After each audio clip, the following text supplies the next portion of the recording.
hablemos de los joint ventures y consorcios. La verdad es que esto es bastante confuso porque no es claro qué es lo que se buscaba hacer al diferenciar estas figuras. Pero bueno, ¿qué es lo que es útil? Es útil que el código establezca que el consorcio no es una persona jurídica porque eso zanja una discusión muy engorrosa. Las características que comparten tanto consorcios como joint ventures es que se trata de uniones entre comerciantes, pero para fines específicos. Y la crítica es que no es enteramente clara cuál es la diferencia en cuanto a la esencia del consorcio y la esencia del joint venture, como les voy a explicar. A ver, ha habido un debate muy grande acerca de si es que los consorcios son o no personas jurídicas. ¿Por qué?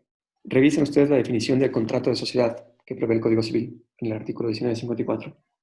Y el código establece que hay sociedad cuando dos o más personas aportan algo en común para repartirse los beneficios. El consorcio es eso. En el consorcio, dos o más personas aportan algo en común para repartirse los beneficios. La pregunta es entonces, ¿por qué el consorcio no es una sociedad? Si es que la sociedad civil es una persona, ¿por qué el consorcio no es una persona? Entonces hay una sentencia de la primera sala, que es la que consta en la diapositiva, que es de hecho una sentencia bastante bien fundamentada, pero que arroja conclusiones un poquito incómodas. Porque lo que nos, es un caso en que involucraba un consorcio y la pregunta era si es que el consorcio como tal tenía legitimidad procesal, si podía ser sujeto de derechos y obligaciones y por tanto si podía ser demandado. La primera sala entonces con acierto dijo, miren, revisando este consorcio, veo que tiene los elementos de la esencia del contrato de sociedad. La sociedad históricamente ha sido un contrato consensual, ergo, este consorcio es una sociedad y por tanto es persona jurídica. La primera sala de lo civil de la ex Corte Suprema es excepcionalmente clara, es inusualmente clara, desafortunadamente el resto del ordenamiento no lo es.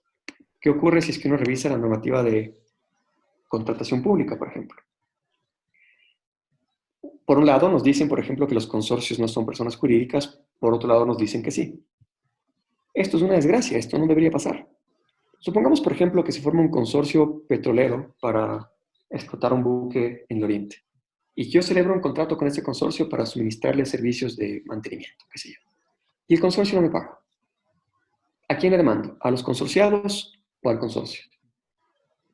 Supongamos que demando a los consorciados y me topo con un juez que piensa lo mismo que Santiago Andrade y me dice, no, pues, no tenías que demandar a los consorciados, sino al consorcio, porque el consorcio es la persona jurídica. Entonces perdí mucho tiempo y mucho dinero demandando a quien no debía, ¿no es cierto? ¿Qué ocurre, en cambio, si es que yo me baso en lo que establece la normativa del, que consta en la parte derecha de la diapositiva? Entonces, yo demando a los consorciados, sosteniendo que el consorcio no es una persona, perdón, demando al revés, demando directamente al consorcio, sosteniendo que es una persona jurídica, y me toca un juez que me dice, no, pues el consorcio evidentemente no es persona jurídica, usted tenía que demandar a los consorciados. Perdí años y perdí mucho tiempo, ¿no es cierto? Eso no debería ocurrir. Esta decisión no debería existir en un ordenamiento que proteja adecuadamente los derechos de propiedad. Entonces, bueno, ¿qué establece el código? El código diferencia entre dos figuras. Por un lado los joint ventures y por otro lado los consorcios. ¿Qué establece con respecto a joint venture? Rápidamente, que la empresa conjunta o joint venture es un contrato asociativo en el que dos o más personas convienen en explotar un negocio en común por un tiempo determinado, acordando participar en ganancias y pérdidas. Todos los integrantes del joint venture responden de manera solidaria por las deudas y si es que tiene un representante de joint venture y este representante excede sus atribuciones dolosamente, solo el representante responde. Esas son, creo yo, las reglas centrales de este contrato de joint venture. ¿Qué pasa con el consorcio? Inmediatamente después del joint venture está regulado el consorcio y el código nos dice: el consorcio o acuerdo consorcial es un contrato en el que dos o más personas se unen entre sí con el objeto de participar de manera unívoca, consorcial, en un concurso, proyecto o contrato, o en varios a la vez. Por las obligaciones que contraigan a nombre del consorcio, responden todos de manera solidaria y el acuerdo consorcial debe constar por escritura pública. Entonces uno lee esto rápido y dice, ¿dónde está la diferencia? Si es que hay una diferencia. Menciono 3 normas más y ya vemos las semejanzas y diferencias que hay entre estas figuras. Establece el Código de Comercio que el consorcio no es una persona jurídica, pero sí es una sociedad para efectos tributarios. Establece que los miembros del consorcio pueden designar un administrador y que responden por todos los actos de ese administrador. Y por último, que cualquiera de los integrantes del consorcio tiene legitimación activa. Entonces, ¿en qué se parecen consorcio y joint venture? Se parecen en lo siguiente. Son acuerdos de asociación. En ambos casos son contratos solemnes. Yo creo que en ambos casos son sociedades para efectos tributarios. Sus integrantes responden solidariamente. Y no existe un ánimo de permanencia, porque se construyen para proyectos determinados. ¿Dónde están las diferencias? El consorcio definitivamente no es una persona jurídica porque la ley nos dice que no es una persona jurídica. ¿Es el joint venture una persona jurídica? Hay una discusión y yo creo que sí. ¿Por qué? Porque el joint venture que describe nuestra ley verifica los elementos de la esencia del contrato en sociedad civil que prevé el Código Civil. Entonces, se va a generar otra vez este problema. Si yo contrato con un joint venture, ¿a quién le demando? ¿A los integrantes o al joint venture? La discusión que la tuvimos con los consorcios, ahora la vamos a tener con los joint ventures y eso no debería pasar. Ambos contratos son solemnes, pero hay una diferencia. ¿Por qué? Porque el consorcio requiere escritura pública. En cambio, el contrato de empresa conjunta o joint venture solo requiere estar por escrito, no se requiere escritura pública. El consorcio se crea para participar en concursos. En cambio, el joint venture se crea para realizar un negocio en conjunto. Entonces, digamos que dos compañías petroleras quieren participar conjuntamente en la licitación de un nuevo bloque en la Amazonía. La figura es el consorcio. Supongamos ahora que Banco Pichincha y Banco de Guayaquil quieren unirse para desarrollar una aplicación que permita realizar depósitos con más facilidad. Ese sería un joint venture. Porque el uno está para participar en un concurso, el otro está diseñado para participar en un proyecto en conjunto. El consorcio responde por todos los actos de su representante, entonces no puede alegarse una limitación a las facultades del representante. En cambio, los integrantes del joint venture, como les expliqué, no responden por los actos en los que el representante actúe dolosamente y se extralimiten sus funciones. Y una última diferencia es que en los joint ventures se establece con claridad la solidaridad activa. Entonces se establece con claridad que cualquiera de los integrantes del joint venture puede exigir cualquier deuda que se tenga con ocasión del joint venture. En el caso del consorcio, esta solidaridad activa no está establecida con claridad. Entonces, creamos esta nueva figura del joint venture que yo tengo la impresión que va a dar muchos problemas. Espero equivocarme. Yo tengo una pregunta sobre el consorcio. Eh, Partiendo del concepto de que un consorcio no es persona jurídica, entonces entendería que no podría adquirir bienes a nombre del consorcio.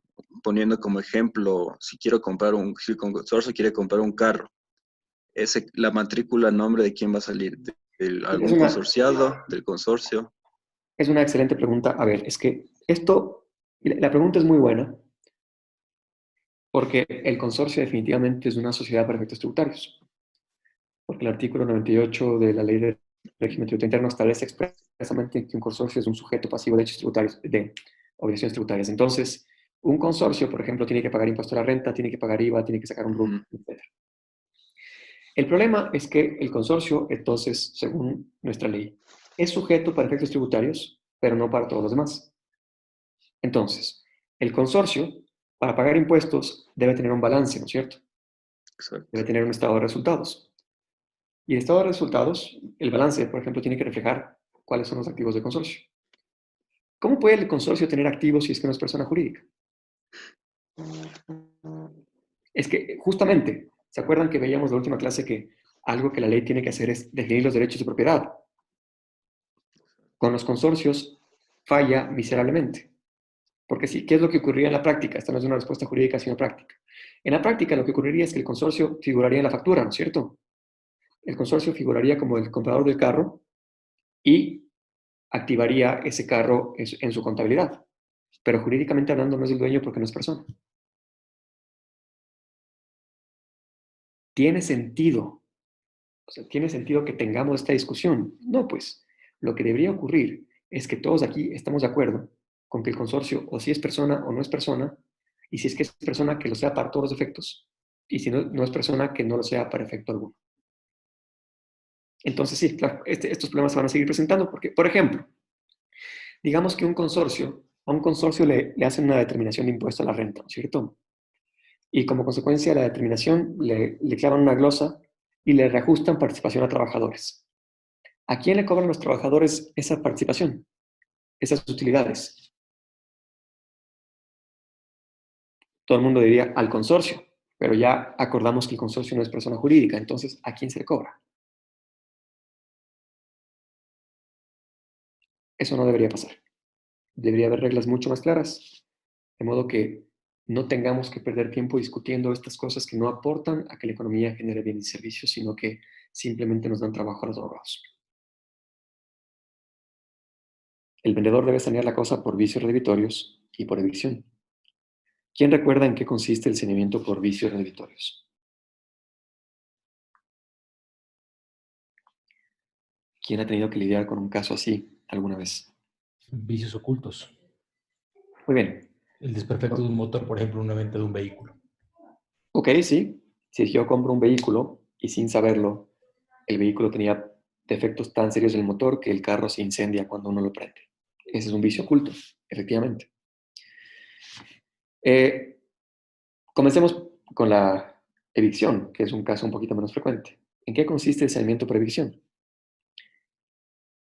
Pues hay una evicción de acuerdo con el Código Civil, cuando el comprador es privado de todo parte de la cosa por sentencia judicial. Ejemplo típico. A mí me venden una computadora y viene el dueño de la computadora y me plantea una acción de vindicatoria y me gana. Ahí la cosa fue evicta, ¿no es cierto? La cosa fue vencida. Tuve que entregársela a su dueño. ¿Qué ocurre? Pues que mi vendedor responde. Supongamos que yo compro un terreno y resulta que el terreno está en posesión de alguien y ese alguien, ese poseedor, intenta una acción posesoria, una acción de turbación posesoria y me gana. En ese caso la cosa sería evicta, yo tendría derecho o tendría ciertos derechos frente a mi vendedor. Si es que a mí, entonces, como comprador, un tercero me turba la posesión porque me dice que es el dueño, que es el poseedor, yo tengo derecho a pedirle auxilio a mi vendedor. Tengo derecho a pedirle que intervenga en mi defensa. Y si es que resulta que pierde, dependiendo de la magnitud de la cosa evicta, yo podría incluso pedir que se rescinda la venta. ¿Qué ocurre en cambio con el saneamiento por vicios redditorios, que es el que resulta más relevante porque vamos a ver que hay una norma en el Código de Comercio sobre esto que es muy curiosa? Para que algo sea un vicio reditorio, tiene que ser un vicio oculto, presente al momento de la venta, y que traiga como consecuencia que la cosa no sirva o que solo sirva imperfectamente. Es oculto el vicio cuando el comprador no lo conoce. No importa si es que el vendedor lo conocía o no.